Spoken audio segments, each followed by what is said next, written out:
Hello అండి, బాగున్నారా? ఇక్కడ వాటి మీద ఎక్కాలని మా రిషితమ్మ ఒకటే గొడవ. వాళ్ళ తాతయ్య ఎక్కించాలని చూసారు, అదేమో ఒక తన్ను తన్నింది అంతే. ఇంకా నా వల్ల కాదు బాబోయ్ అని పరిగెత్తేసింది.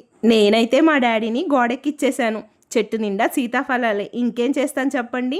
మా డాడీ గోడే కాదు, చెట్టు ఎక్కినా ఏమవదు, అంత సన్నగా ఉంటారు.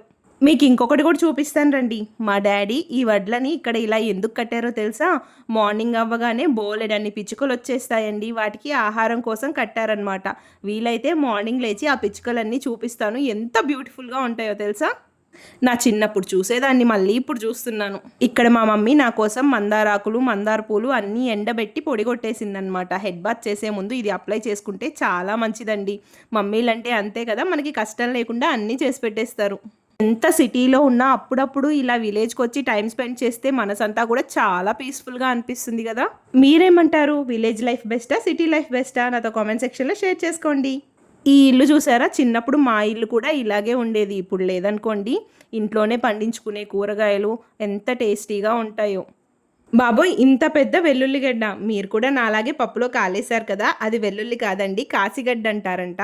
దాన్ని పశువులకు పెడితే పాలు బాగా ఇస్తాయంట. మ్యాంగో సీజన్ అయిపోయింది, ఇంకా లాస్ట్లో వచ్చేది ఈ అంటుమామిడి పళ్ళే కాబట్టి వీటిని ఇలా గడ్డిలో మక్కబెడితే టేస్ట్ కూడా చాలా బాగుంటాయి. అది సరే కానీ, ఇంతకీ మన ఛానల్ని సబ్స్క్రైబ్ చేసుకున్నారా? లేకపోతే సబ్స్క్రైబ్ చేసుకోండి. నెక్స్ట్ వీడియోలో కలుసుకుందాం. బాయ్.